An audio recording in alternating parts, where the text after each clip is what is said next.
When Rome, the greatest empire the world had ever known, invaded the kingdom of Kush, they expected an effortless conquest.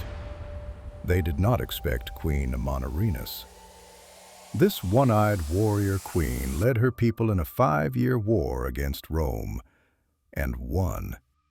She is the only leader in history to defeat a Roman invasion and force them to sign a peace treaty on her terms. This is a true story. This is her story. They said Rome was invincible. They said the Roman legions had never been defeated. They said that when Rome wanted something, Rome took it. They had conquered Greece, Egypt, Gaul, Britannia. Half the known world bowed to Rome. But they had not met the Kushites, and they had not met their queen.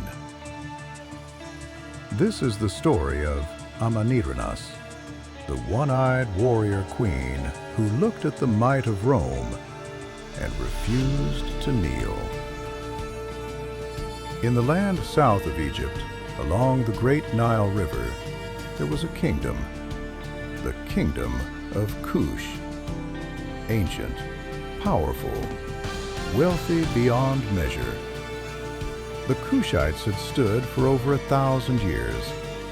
They had built pyramids when Rome was just a village. They had ruled when Rome did not even exist. And they would not bow, not to anyone. The rulers of Kush were called conquests, warrior queens, not queen consorts, not regents, queens, rulers in their own right. And in the time of Rome's greatest expansion, the conquest was Amanirenas, a warrior, a leader, a woman who had proven herself in battle after battle. She sat on the throne of Kush with her son, the prince, beside her. Together, they ruled a kingdom that stretched from the cataracts of the Nile deep into Africa, rich in gold, strong in warriors, proud in spirit. And then Rome came. The Roman general Petronius marched south with his legions, 10,000 men, battle-hardened, disciplined, unstoppable. They had conquered nation after nation. They expected Kush to be no different. Petronius sent a message to Queen Amanirenas. Submit to Rome, pay tribute to Caesar, or be destroyed. The queen read the message. Her advisors waited, nervous. Submit? Pay tribute? These were the safe choices. Rome was the mightiest empire on earth. To fight them was to die. But Amanirenas looked at the Roman messenger, and she smiled. "Tell your general," she said slowly, "that Kush does not kneel." The messenger's face went pale. But Rome, I know who Rome is," the queen interrupted. "Now Rome will learn who we are." She turned to her commanders. "Prepare for war." The Roman legions marched into Kushite territory, expecting easy conquest. They found fury instead. Queen Amanirenas did not wait for them to reach her capital. She rode out to meet them, at the head of her army, in full armor, with a sword in her hand. The first battle was chaos. Roman discipline met Kushite ferocity. The legions were trained, organized, professional soldiers. But the Kushites fought for their home, their freedom, their queen. And Amanirenas fought like a lioness defending her cubs. She was everywhere, leading charges, rallying warriors, fighting in the thick of battle. The Romans had never faced an enemy like this, a queen who led from the front, an army that would rather die than submit. But Rome was Rome.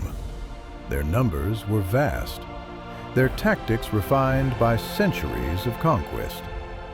The Kushites were pushed back and back. The Romans captured 3 cities.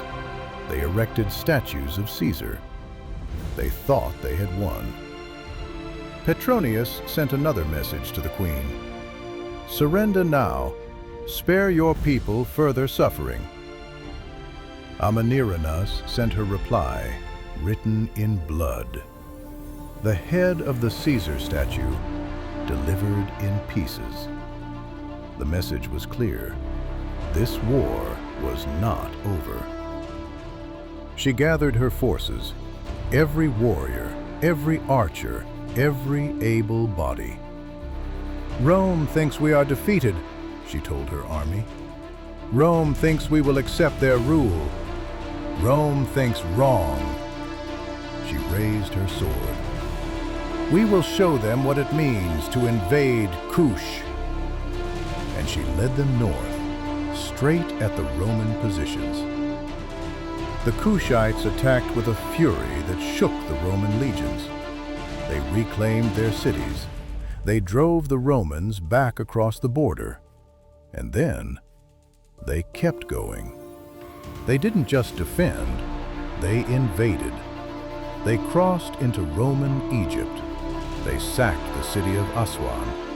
They took the statues of Caesar, including a massive bronze head, and carried them back to Kush as trophies.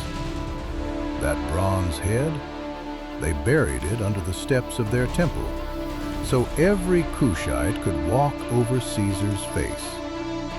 Rome was shocked. The war raged for 5 years. 5 years of battle after battle. Rome sent more legions, more men, more gold. They could not break the Kushites, and they could not break their queen.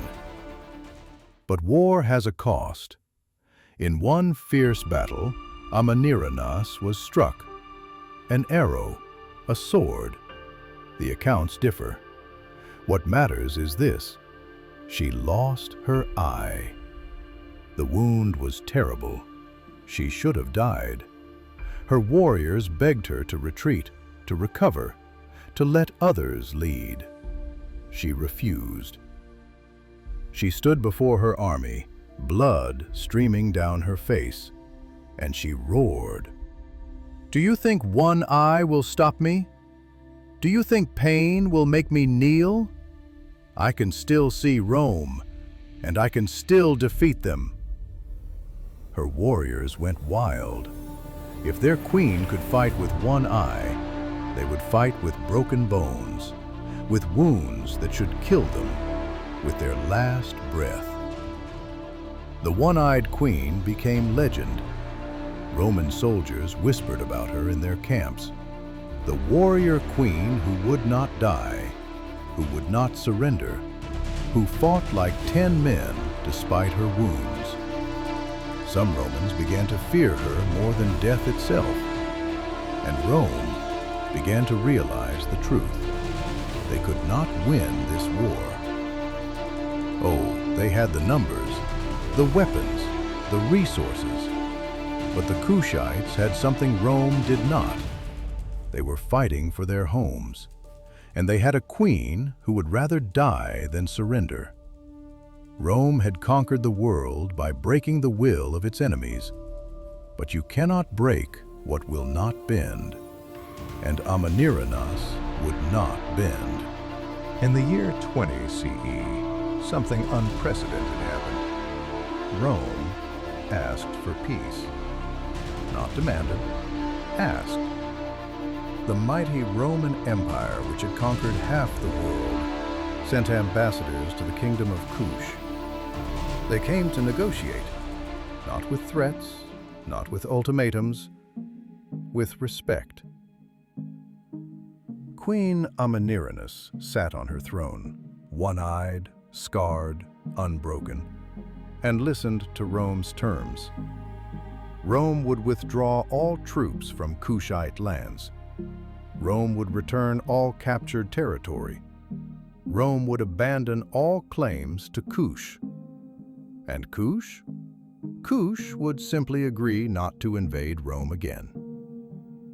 The queen smiled. Her one remaining eye gleamed with satisfaction. "Acceptable," she said. The treaty was signed, the Treaty of Samos. It was one of the only times in history that Rome signed a peace treaty as the defeated party. Queen Amanirenas had done what no one else could. She had stood against Rome and won. The bronze head of Caesar remained buried under her temple steps. It stayed there for 2,000 years, until archaeologists found it, still where the Kushites had placed it, still being walked over, still defeated. Queen Amanirenas ruled for many more years. She rebuilt her kingdom. She strengthened her borders. She ensured her people's freedom. And she did it all with one eye. They say she never wore a patch, never hid her wound. She wanted everyone, friend and enemy, to see what she had sacrificed and what she had accomplished. When she died, she was buried as a kandake, a warrior queen. Her tomb was filled with weapons, with gold, with the treasures of a warrior and a ruler. And somewhere in that tomb, they say, was a small bronze head, a reminder that even Rome could be defeated. 2,000 years later, her story is still told. The one-eyed queen who defied an empire. The warrior who proved that might does not always make right. The leader who showed that sometimes the smaller army wins, not through numbers or weapons, but through courage, through will, through refusing to accept the impossible. This has been the story of Queen Amanirenas of Kush, the woman who stood against Rome and forced an empire to bow. May her defiance inspire you. May her courage strengthen you. May her victory remind you that no empire, no matter how mighty, is truly invincible. Until next time, may you find the strength to stand against your own impossible odds.